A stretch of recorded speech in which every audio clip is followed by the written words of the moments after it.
Thank you very much, Mark, and good afternoon, ladies and gentlemen. And it's nice to be back here at the ICD, which I call a home in Berlin. We started here as a member of the advisory group in 2008, actually, 2007, 2008.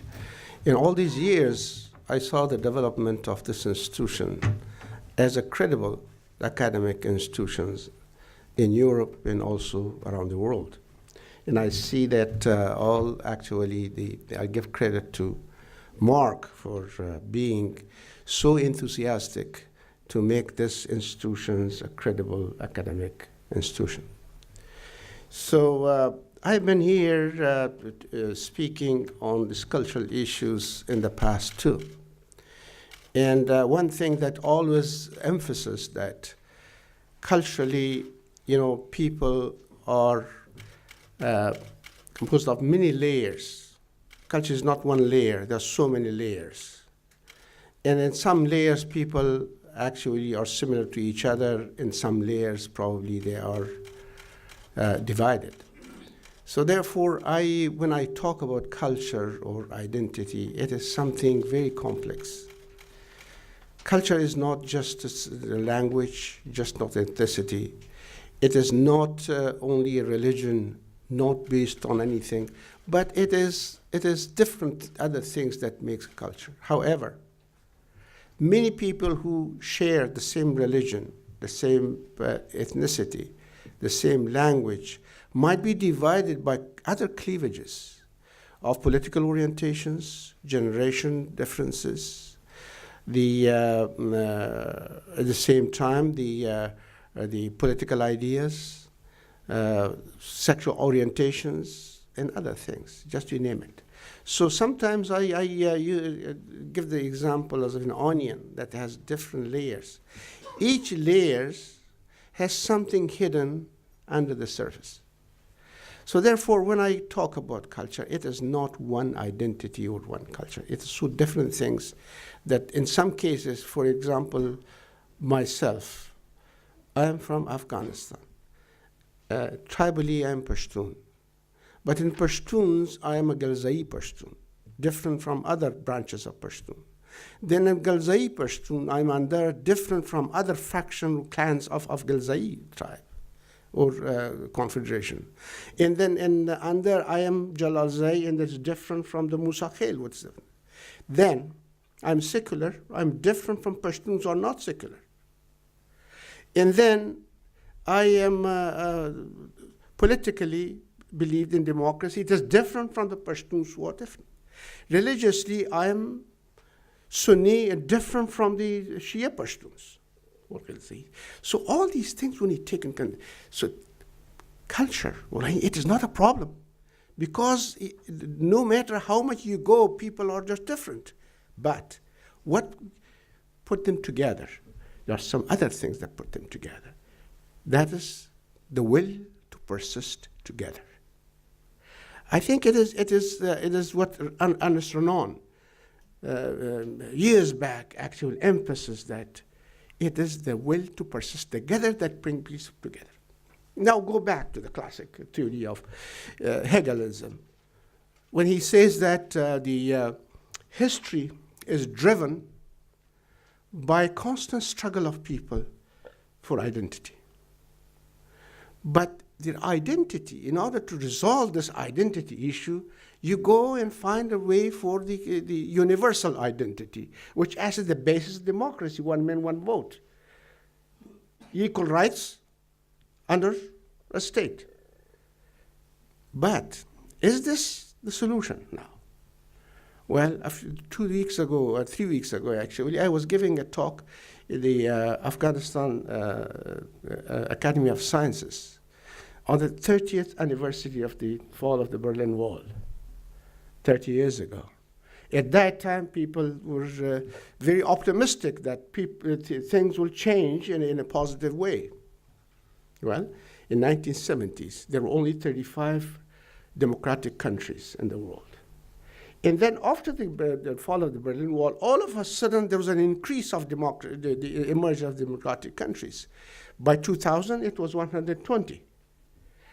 Then, as Foreign Minister Netanyahu said, that the course had reversed. And that is why? Because this universal identity that we're talking about is no longer the case, because there are partial identities that actually undermines the implementation of universal identity. Partial identity means that some groups, some people think that they are superior than others. That is the problem that actually, this happening with the populism that you see around the world today, including in the United States, is something that is a product of the undercurrents that actually was moving against the universal identity that democracy is preaching. Now look at Afghanistan. Afghanistan is one of the countries that always had a very positive relationship between the ethnic groups. Afghanistan is a country of multi-ethnic people: Pashtuns, Tajiks, Uzbeks, Kyrgyz, Hazaras, Baluchis, others. It's a microcosm of that area. Tajiks of Afghanistan has a relation with Tajikistan, and in Tajikistan. Uzbeks of Afghanistan has affiliation with the Uzbeks of Uzbekistan. Turkmens, Kyrgyz, Kazakhs, Pashtuns with Pakistan and others, and the Persians speaking with Iran and others. Baluch with Pakistan, with Iran. And then religion was, there are Sunnis, there are Shias, there are Hindus. Now, why they were living in harmony for centuries? There was no ethnic war in Afghanistan, despite the fact, because this country was not based on geography or ethnicity. It was based on history. History brought these people together. They faced the same kind of experiences. They suffered together. They fought together. They died together. They actually experienced poverty together. Therefore, it is, on the other hand, these ethnicities are so much itemized that you cannot compartmentalize this country on the basis of ethnicity or other cultural issues. So, what made them? Common challenges and collective challenges. But in the past 40 years, you see all of a sudden that ethnicity becomes a problem. And cultural differences become a problem. Tajiks, Hazaras, Pashtuns. Why that happened? Because ethnicity or cultural differences by itself is not a problem, does not create conflict. But it can be mobilized by socio-political upheavals, by economic opportunities, by other the factors that affects the life of people in different ways. In the past 40 years that this happened, there are a number of issues, number of factors that create the situation. One was war. When there's a war, people don't know. It's uncertainty. When there's uncertainty, different ethnicities believe that they probably will be deprived of their God-given rights. So what they do, they get together, because in the absence of a government that can provide services and manage the affairs of the state, people go to the frameworks to secure their interest, to secure themselves, secure their economic interests. What is the framework? It's either a tribe or an ethnicity or a region. Second, in a war, when state institutions fail, they cannot provide security. When I'm saying security, I'm talking about human security, not physical security. Human security, which is by the definition of the United Nations, is a security that free people from fear and free them from want. freeing people from want and freeing people from fear. That is human security. So when they see that this human security is provided, they stick to a group. That through which probably they will be able to secure their interest. And other factors that is mostly affected the situation in Afghanistan was exclusionism, exclusion. When you exclude a group, by whatever identity they have, whatever identity they have, exclude a group, religiously, ethnicity, language, and so you radicalize them. They have to rise up, and that's exclusion. It is against the inclusiveness that I spoke about, the universal identity. Then, foreign interference. In Afghanistan, always ethnic issues became, a problem when there was a foreign interference. In 19th century, during the British occupation of India, the British rule in India, and 3 Afghan wars, British Afghan wars, that was used against each other. That actually caused a lot of problem after the war. So now, we have this. Ethnicity by itself is an innocent thing. It's a state of the nature. How you get mobilized? Mobilized mostly by elites. Some elite, in order to legitimize their leadership, they revoke or invoke ethnic references. That's what happened in Afghanistan. Many leaders during the civil war in Afghanistan actually used this in order to legitimize their leadership. Otherwise, in Afghanistan, there was no ethnic war. Now, when you have all these problems, what's the solution? How can you bridge this gap when this gap emerges? It's easy to talk about it by the scholars, but politicians have their own problems. I think a few months back, I had a lecture in Washington, in Berlin, on the issue of the gap between scholars and policymakers. Policymakers and scholars, where's the gap? Can you bridge this gap or not? Once I was talking to an ambassador of a country in Afghanistan about some issues, and he told me, look, you are an academic, you are sitting behind your desk in Washington and National Defense University, you have time and the luxury to think and project 10 years down the road and come up with very nice ideas, nice framework of policy. But here, I am sitting dealing with day-to-day business. I am just struggling with what is going to happen tomorrow. I'm going to resolve this tomorrow. And I do not have the luxury to think 1 month down the road or 2 months down the road, let alone years. So why? Because the politicians are looking wider and shallower, while the scholars are looking deeper but narrower. How do you bridge this gap? Now, what I am talking about is not another perspective of scholar nor of politicians. It is something in between, something that is basic. To bridge the gap, you have to remove negative issues that brings that division and encourage positive issues that actually bring people together. What is negative things?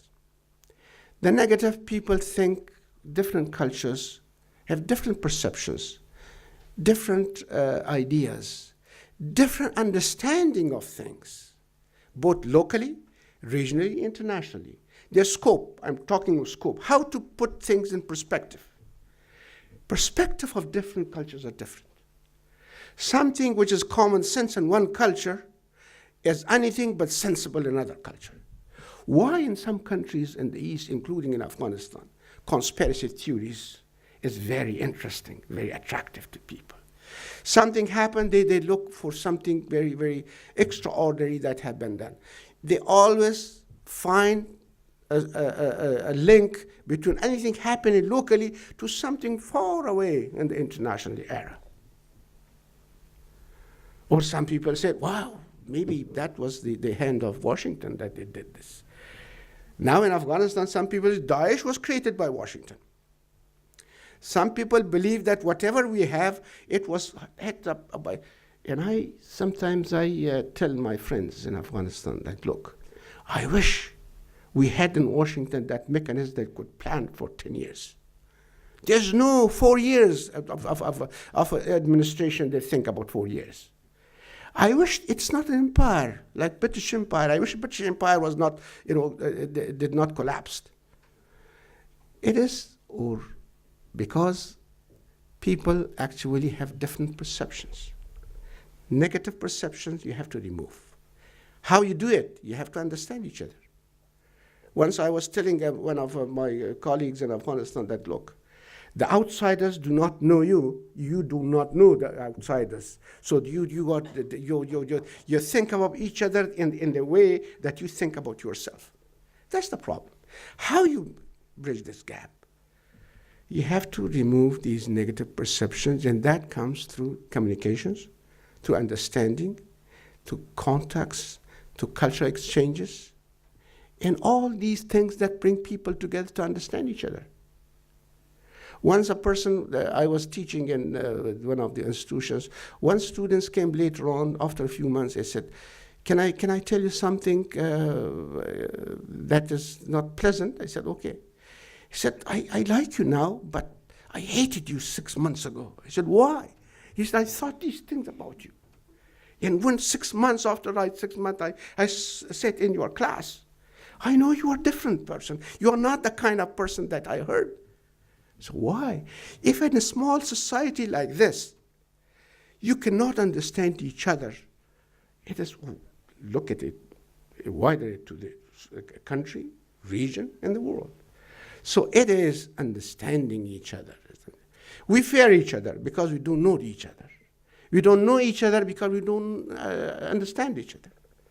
So understanding, knowing actually removes all these things, if you want. That's the negative part of it. Then a positive part. The positive part is not to exclude people, not to in the framework of universal identity. Do not bring partial identities. Okay, yes, we are equal in this country, but I am the big brother. Now the problem starts.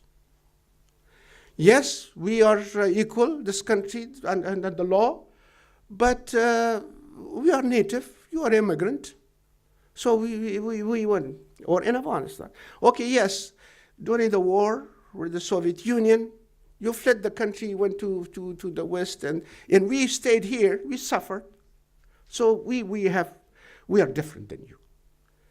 This is partial identity. Or we fought, you did not fight. In Afghanistan, the 40 years, I was suggesting to some leaders that you have to bring 5 generations together.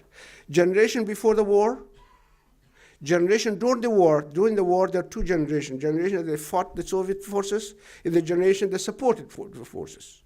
Then the generation of 90s, of Taliban and non-Taliban. In the generation after 2001, the people who stayed in the country, the people who returned from outside the country. All these generations need to be together in order to bring peace to the country. These are the bridges that you have to make. It's not easy. Scholar will give you some a recipe and something like I preach. But in fact, in action, it takes a lot of effort, a lot of convincing, and practical issues. We can say that, okay, we have to have unity in the country, but you have to prove it in practice, that you do not discriminate. These are some of the issues I wanted to bring to your attention, put it on the table, and we can talk about it forever. However, I will be very happy to discuss this further during this interaction or question and answer. Thank you very much for your attention.